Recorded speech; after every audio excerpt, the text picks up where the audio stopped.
வணக்கம். நீங்கள் இணைந்திருப்பது ரூபவாகினியின் பிரதான செய்திகள். நான் ராதிகா வின்சர். நான் கிருபாகரன். முதலில் தலைப்புச் செய்திகள். 30 வருட கால பயங்கரவாதத்தை தோற்கடிப்பதற்கு தலைமைத்துவம் தாங்கிய ஜனாதிபதி மஹிந்த ராஜபக்ச மறக்க முடியாத தலைவர் என்று சிங்கப்பூரின் பிரதம சங்கநாயக்கர் தெரிவிப்பு. வடக்கில் மேற்கொள்ளப்பட்டுள்ள மீள் குடியமர்வு உட்கட்டமைப்பு அபிவிருத்திக்கு ஐக்கிய நாடுகள் விசேட பிரதிநிதி பாராட்டு. வரலாற்றில் முதன்முறையாக இலங்கையின் மாதாந்த ஏற்றுமதி வருமானம் $100 கோடி அதிகரிப்பு. நெடுந்தீவு பிரதேச சபை தலைவரின் கொலை சம்பவம் தொடர்பில் சந்தேக நபர்கள் கைது. கல்வி பொதுத்தராதர பத்திர சாதாரண தர பரீட்சைக்கான வகுப்புகள் நடத்தப்படுவதற்கு இன்று நள்ளிரவு முதல் தடை. லெபனானின் ஷியா தீவிரவாத குழுவான ஹிஸ்புல்லாவின் சிரேஷ்ட தளபதி பெய்ரூத்துக்கு அருகாமையில் கொலை. இனி விரிவான செய்திகளில் முதலில் உள்நாட்டுச் செய்திகள். 30 வருட கால பயங்கரவாதத்தை தோற்கடிப்பதற்கு தலைமைத்துவம் தாங்கிய ஜனாதிபதி மஹிந்த ராஜபக்ஷ மறக்க முடியாத தலைவர் என்று சிங்கப்பூரின் பிரதமர் சங்கநாயக்கர் கலாநிதி வேறுகொட சாரதேரர் தெரிவித்துள்ளார். இந்நாட்டின் வாழ்நாள் தலைவராக கருதி ஜனாதிபதிக்கு நன்றி தெரிவிப்பது அனைத்து பொதுமக்களின் பொறுப்பாகும் என்றும் அவர் குறிப்பிட்டுள்ளார். இவர் எழுதிய தர்ம பாண்டாகாரைய சித்துவம் சகித தம்மபதி என்ற நூலை வெளியிடும் நிகழ்வில் தேரர் இந்த விடயத்தை குறிப்பிட்டார். இது தொடர்பான நிகழ்வு ஜனாதிபதி மஹிந்த ராஜபக்ஷ தலைமையில் ஜனாதிபதி செயலக அலுவலகத்தில் இன்று இடம்பெற்றது. தம்மபதிய தொடர்பான விடயங்களை வாசகர்கள் புரிந்து கொள்ளும் வகையில் மிக எளிமையான நடையில் இந்த நூல் எழுதப்பட்டுள்ளமை விசேட அம்சமாகும். நூல் ஜனாதிபதியிடம் கையளிக்கப்பட்டது. அமரபுர மகாநிகாயவின் மகாநாயக்கர் சங்கைக்குரிய தவுல்தனி ஞானேஸ்வர தேரர், கலாநிதி சங்கைக்குரிய இத்தேபானே தம்மாலங்கார தேரர், பேராசிரியர் சங்கைக்குரிய பைலன்வில விமலரத்ன தேரர், ஸ்ரீபாத ஸ்தானாதிபதி சங்கைக்குரிய பங்கமுவ தம்மதின்ன தேரர், சங்கைக்குரிய கலபுட ஞானேஸ்வர தேரர், பிரதி சபாநாயகர் சந்திம வீரக்கொடி, பாராளுமன்ற உறுப்பினர் திலங்க சுமதிபால மற்றும் ஜப்பான், சிங்கப்பூர் நாடுகளிலிருந்து வந்தோரும் இதில் கலந்து கொண்டனர். ජීවත් විය හැකි සාමකාමී රටක් බවට පත් කර දීම කිසිදු ශ්‍රී ලාංකිකයෙකුට කිසිදාවත් අමතක කළ නොහැකි සදානුස්මරණීය ශ්‍රේෂ්ඨ ක්‍රියාවක්. ඔබතුමන් ජාතියේ පිනට පහළ වූ වීරෝදාර ජනනායකයෙක්. මීට වසර 2000කට කලින් මෙරට එක්සේසත් කළ දුටුගැමුණු නරවිරුවා ජීවමානව අප ඉදිරියේ සිටින්නාක් මෙන් ගෞරව සම්ප්‍රීත හැඟීමක් ඔබතුමා දැකීමෙන් අප සිත්වල ඇති වෙනවා. ඇත්තටම ඔබතුමා සිදු කළ මේ වීරෝදාර ක්‍රියාව වෙනත් කවර රටක හෝ සිදු කළා නම් මේ වනටත් ඔබතුමා දේවත්වයෙන් සැලකෙනවා නොවනුමානයි.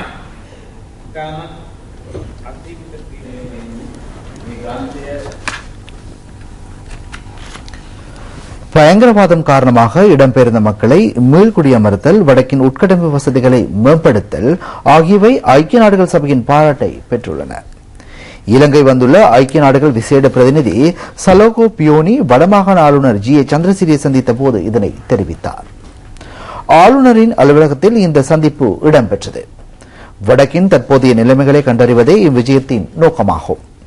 பயங்கரவாதத்தை ஒழிக்கும் மனிதாபிமான நடவடிக்கையின் பின் இடம்பெயர்ந்த மக்களின் மீள்குடியிருப்பு, வடக்கில் மக்களை வாழ்வை மேம்படுத்துதல் ஆகியவற்றுக்கான அரசின் நடவடிக்கைகள் தொடர்பாக ஐக்கிய நாடுகள் பிரதிநிதியிடம் தெளிவுபடுத்தப்பட்டது. வடபகுதி மக்களின் மனித உரிமைகளை LTTE பயங்கரவாதிகளை இல்லாமல் செய்ததாக நினைவூட்டிய ஆளுநர் அவர்கள் இன்று மகிழ்ச்சியாக வாழ்ந்து வருவதாக தெரிவித்தார். வடபகுதி மக்களின் ஜனநாயகத்தை நிலைநாட்டுவதற்காக அரசு மேற்கொண்டுள்ள நடவடிக்கைகளும் ஐக்கிய நாடுகள் பிரதிநிதிக்கு விளக்கம் அளிக்கப்பட்டது. இது தொடர்பாக அவர் இலங்கை அரசுக்கு தனது மகிழ்ச்சியை தெரிவித்தார். மனித உரிமைகளை பாதுகாப்பதற்கு சிறந்த சூழல் ஏற்படுத்தப்பட்டிருப்பதாகவும் வடக்கின் அபிவிருத்தி செயற்பாடுகள் பாராட்டத்தக்க விதத்தில் அமைந்திருப்பதாகவும் ஐக்கிய நாடுகளின் விசேட பிரதிநிதி ஆளுநரிடம் தெரிவித்தார்.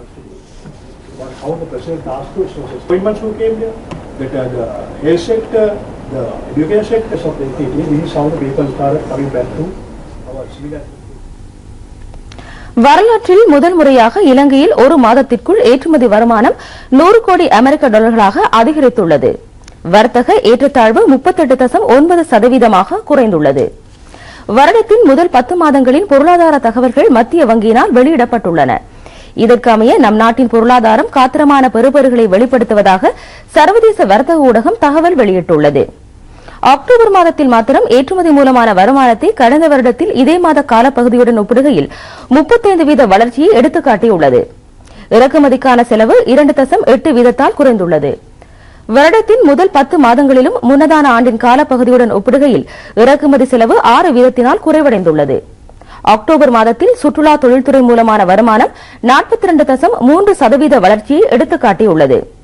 தேயிலை ஏற்றுமதி மூலமான வருமானம் 26.6 வீதத்தினாலும் ஆடை தொழில்துறை மூலமான ஏற்றுமதி வருமானம் 47% அளவிலும் அதிகரித்துள்ளன.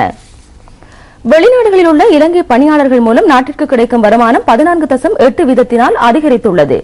இதன் மூலம் 2016 ஆண்டில் அரசாங்கம் எதிர்பார்த்துள்ள பொருளாதார இலக்கை அடையக்கூடிய வழிமுறைகள் உருவாகியிருப்பதாக பொருளாதார ஆய்வாளர் பேராசிரியர் ரஞ்சித் பண்டார தெரிவித்துள்ளார்.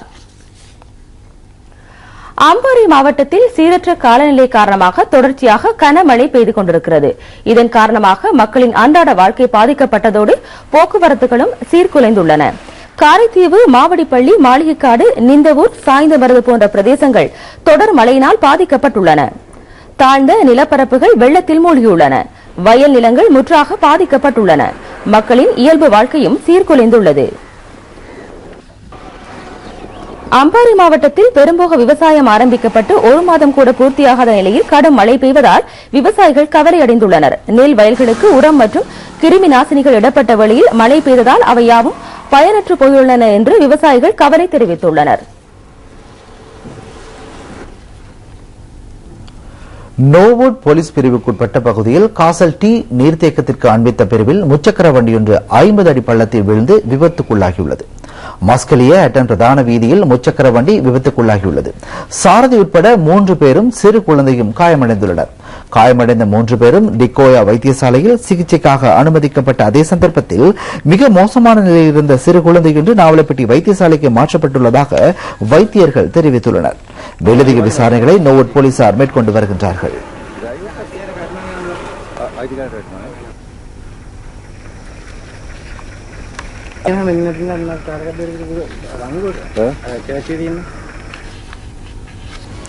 நீங்கள் இணைந்திருக்கும் ரூபவாகினியின் பிரதான செய்திகளில் தொடர்பான வர்த்தக விளம்பரம் மேலும் சில உள்நாட்டு செய்திகளை ஏற்பாடு.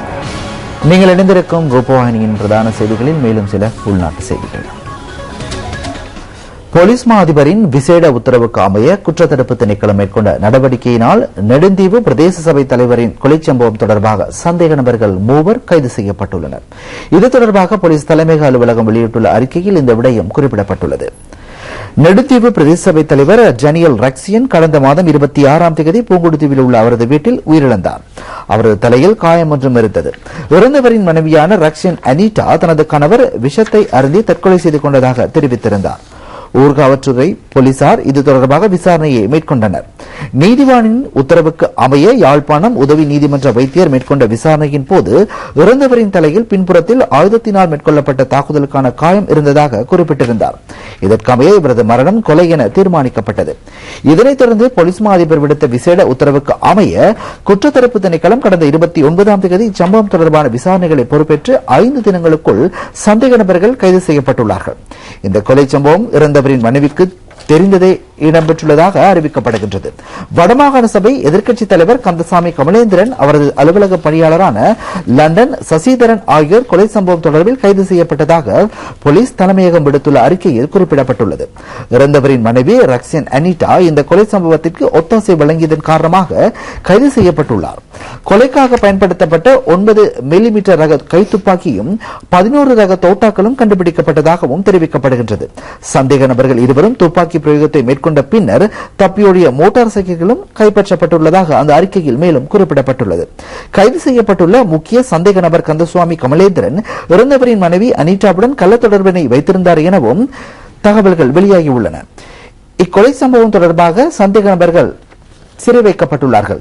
இக்கொலை சம்பவம் தற்கொலை சம்பவம் என காட்டி இந்த சம்பவத்தை மூடிமறைக்க மனைவி முயற்சித்த போதிலும் குற்ற விசாரணை திணைக்களம் மேற்கொண்ட விசாரணை மூலம் சம்பவம் தொடர்பான தகவல்கள் அனைத்தையும் அறிந்து கொள்ள முடிந்துள்ளது என்று அந்த அறிக்கையில் மேலும் தெரிவிக்கப்பட்டுள்ளது. பொருளாதார அபிவிருத்தி முதலீட்டு ஊக்குவிப்பு ஆகிய அமைச்சுகளுக்கான வரவு செலவு திட்டம் மூலமான நிதி ஒதுக்கீடுகள் பாராளுமன்றத்தில் நிறைவேற்றப்பட்டுள்ளன.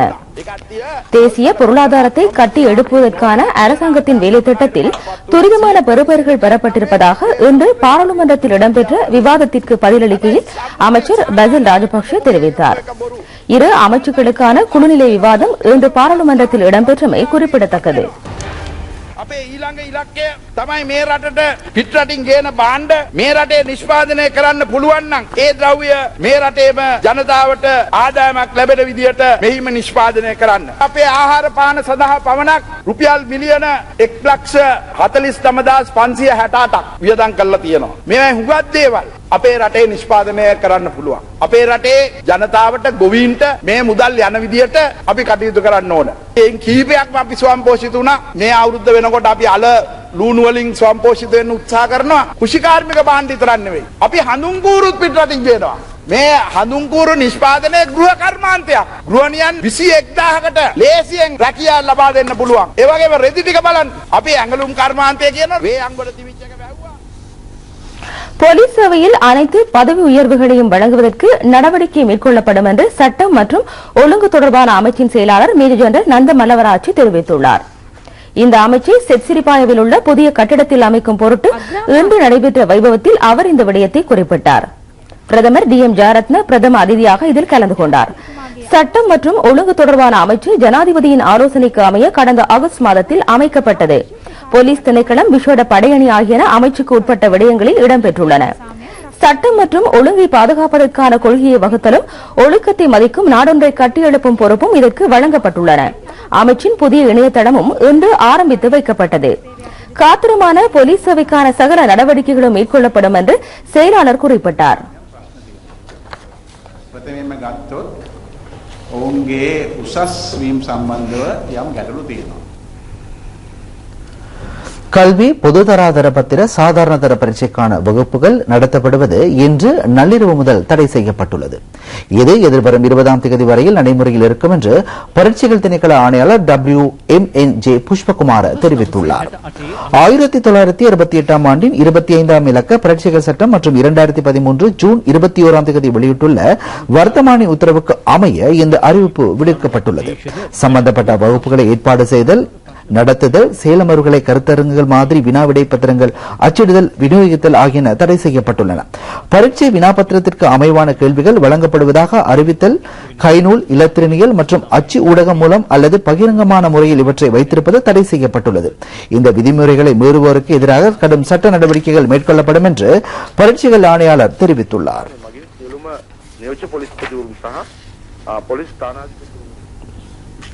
அபிவிருத்தி வேலை திட்டத்தில் இருப்பிடங்களை இழக்கும் பறவைகளை பாதுகாப்பதில் அரசாங்கம் விசேட கவனம் செலுத்தியுள்ளது.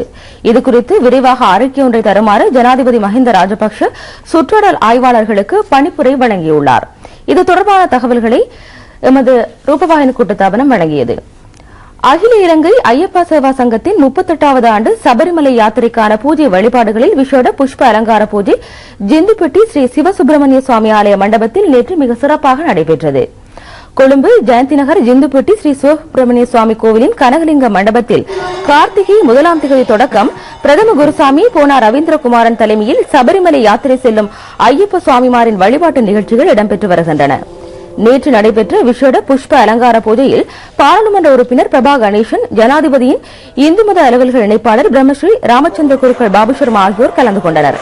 இருவரும் பொன்னாடை போர்த்தி கௌரவிக்கப்பட்டார்கள்.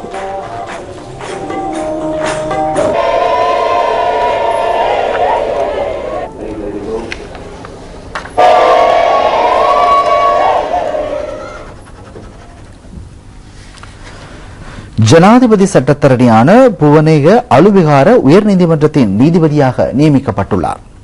புவனேக அலுவிகார சட்டமா அதிபர் திணைக்களத்தின் மேலதிக சொலிசிட்டர் ஜெனரலாக பணியாற்றினார். அவர் உயர் நீதிமன்றத்தின் நீதிபதியாக ஜனாதிபதி மஹிந்த ராஜபக்ச முன்னிலையில் இன்று அலரி மாளிகையில் சத்திய பிரமாணம் செய்து கொண்டார். ஜனாதிபதியின் செயலாளர் லலித் வீரதுங்கவும் இந்த நிகழ்வில் கலந்து கொண்டார். அக்குரணை முஸ்லிம் ஆரம்ப பாடசாலையின் 7 லட்சம் ரூபாய் செலவில் புதிதாக நிர்மாணிக்கப்பட்ட கட்டட வகுப்பறை திறந்து வைக்கப்பட்டுள்ளது.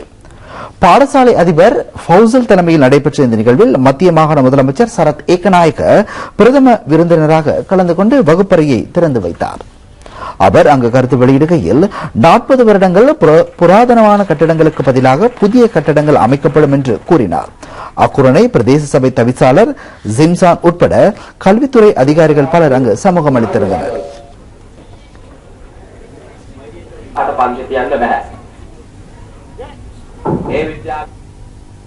இத்துடன் ரூபவாகினியின் பிரதான செய்திகள் நிறைவடைந்தன. வணக்கம்.